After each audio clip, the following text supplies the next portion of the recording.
کل ہماری امت یتیموں کا حق نہیں دے گی. کتنا بڑا یہ رحمت کا گوشہ آپ دیکھتے چلو جی کہ نبی اگر رحمت بن کر کے تشریف لائیں تو سب کے لیے تشریف لائیں.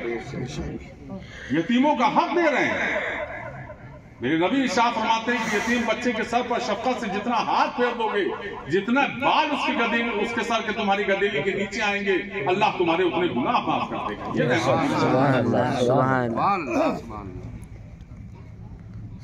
ان بچوں نے اسے قیمت بتائی. صحابہ کی طرف مخاطب ہوئے, ارشاد فرماتے ہیں کہ ہے تم میں کوئی جو اس زمین کی قیمت ادا کرے؟ خلیفہ اول حضرت ابوبکر صدیق رضی اللہ تعالیٰ عنہ, یا رسول اللہ اگر آپ کا حکم ہو تو اس کی قیمت میں ادا کریں. ہاں ٹھیک ہے صدیق, تم اس سے قیمت ادا کرو. خلیفہ اول نے اس سے قیمت ادا کی اور اس کے بعد وہیں پر مسجد نبوی کی تعمیر شروع. مسجد نبوی آج جس انداز میں لکھ گئی, کل جب نبی کے زمانے میں اس انداز میں نہیں تھی. کھجوروں کی شاخوں پر کھجوروں کی پتیوں سے سب سے پہلے مسجد نبوی بنوائی گئی, اور جس وقت مسجد نبوی تیار ہوئی اللہ رب العزت کی طرف سے ندا وہی نازل ہوئی, اور ارشاد فرماتے ہیں رب میرا کہ جو اس مسجد میں نماز پڑھے گا اس کو 70,000 سجدوں کا ثواب ملے گا. اب شروع ہو گیا. آج ہم اللہ کے گھر کو بڑا ہلکا سمجھتے ہیں, زیادہ مسجد میں داخل ہو جاتے ہیں. ہم مسجد کے آداب نہیں جانتے, لیکن مسجد کے عمل کیا ہے اور اس کے لیے فرمان کیا ہے یہ بھی آپ سے آتا ہے. ایک دن نبی کریم صلی اللہ علیہ وسلم تشریف لائے, مغرب کا وقت تھا. دیکھا اس وقت روشنی کا کوئی انتظام نہیں ہوا کرتا. دیکھا مسجد نبوی سے روشنی ہو رہی ہے. میرے آقا مسجد میں داخل ہوئے, ارشاد فرماتے ہیں کہ یہ روشنی کیسے ہے مسجد؟ ایک صحابی رسول کھڑے ہوئے, کہا یا رسول اللہ میں ملک شام سے آیا ہوں. ہمارے کیا شام کو روشنی کا انتظام اسی طریقے سے کیا جاتا ہے کہ ہم لوگ کھجور کی پتیوں کو برتے ہیں اور برنے کے بعد اس کی روشنی کرتے ہیں. میں نے دیکھا کہ مسجد نبوی میں اندھیرا ہے, میں نے اپنے خیال کے طریقے سے میں نے کھجور کی پتیوں کو برا اور میں نے اس کی روشنی کر دی. اللہ کے رسول ارشاد فرماتے ہیں کہ آج تم نے اللہ کے گھر کو روشن کیا ہے, اللہ تمہاری آخرت اور دنیا دونوں کو روشن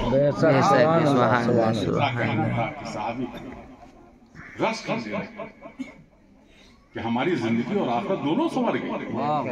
پتہ یہ چلا کہ اللہ کے گھر میں جب کوئی خدمت کرتا ہے اور جب ایک مومن ایک سجدہ ادا کرتا ہے تو وہ زمین جس کی رہی ہوگی اس مومن کے ایک سجدے کا ثواب اس کو بھی جاتا ہے.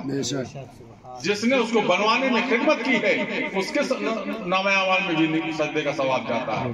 جس نے اس میں روشنی کی اس کے بعد بھی جاتا ہے. جس نے چٹائی بچھایا اس کے بھی نامہ اعمال میں جاتا ہے. جس نے اس میں جھاڑو لگایا اس کے بھی نامہ اعمال میں لگایا. یہاں تک کہ ہمارے نئی بھائی کھڑے ہوئے ہیں, یہ مستری ہیں, انہوں نے اگر اس مسجد میں ایک اینٹ رکھی ہے, انہوں نے بنایا ہے, تو ایک مومن کے سجدے کا ثواب ان کے نامہ اعمال میں بھی جا رہا ہے. اسی طریقے سے وہ ڈیوائیڈ ہوتا ہوا, جب ایک مومن ایک اللہ کے گھر میں سجدہ کرتا ہے تو ایک مومن کے سجدے کا ثواب اس مسجد سے جتنے لوگ جڑے رہتے ہیں سب کے نامہ اعمال میں جاتا ہے. اور وہی سجدہ جب رمضان مبارک کے مہینے میں کیا جاتا ہے تو 70 سجدوں کا ثواب. لیکن جب وہی سجدہ مسجد نبوی میں کیا جاتا ہے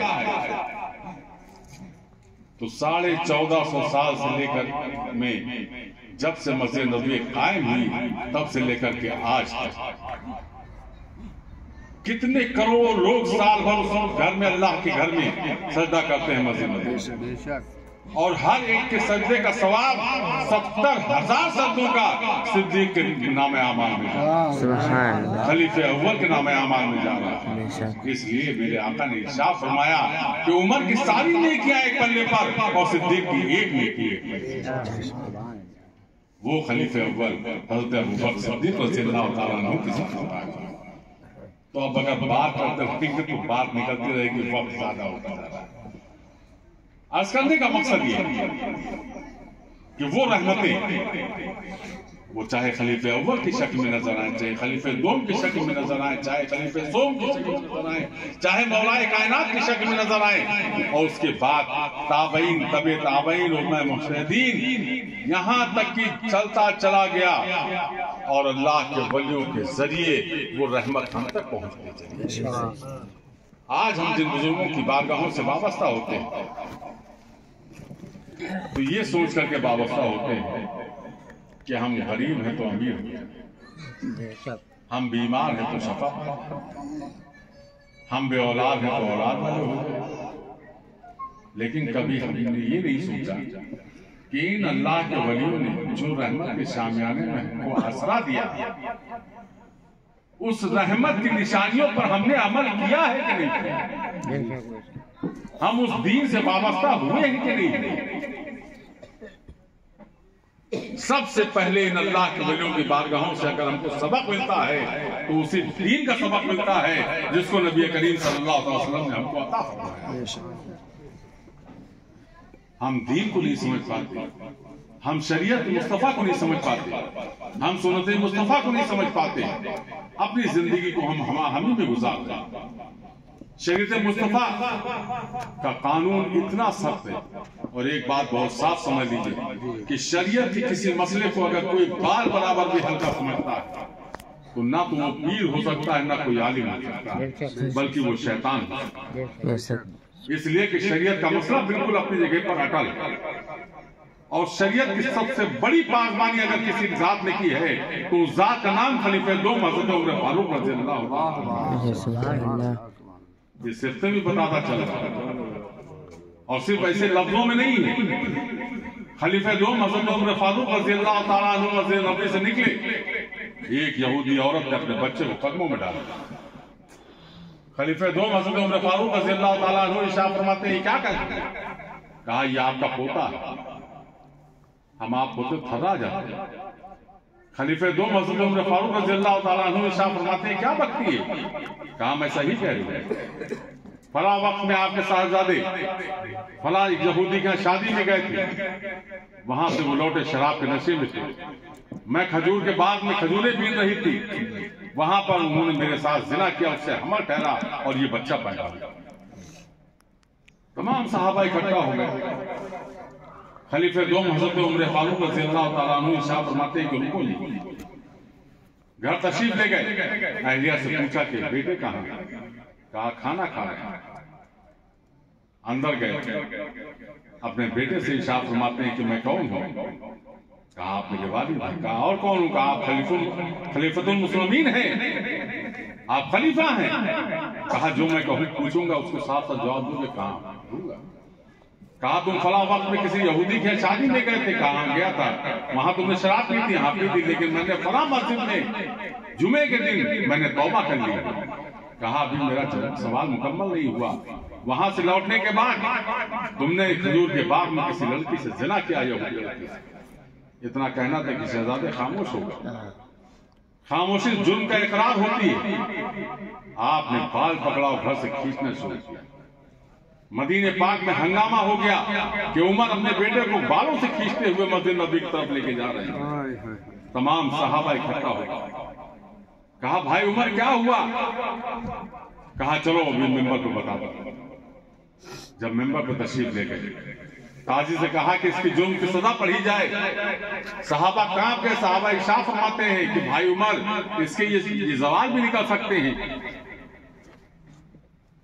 اس کو آپ اس طریقے سے کر دیجئے، اس طریقے سے کر دیجئے، اس کا معاملہ حل ہو جائے گا۔ خلیفہ دوم ارشاد فرماتے ہیں کہ آج عمر کے بیٹے کی بات آئی تو مشورہ دے رہے ہو، تاکہ کل حشر میں میرے رسول اگر نے مجھ سے پوچھ لیا کہ اے عمر دوسروں کا فیصلہ کرتے وقت تو تم کسی کا مشورہ نہیں مانتے تھے، جب اپنے بیٹے کی بات آئی تو تم نے مشورہ مان دیا، تو میں اپنے آقا کو کیا جواب دوں گا؟ لہٰذا اس کی سزا پڑھی جائے۔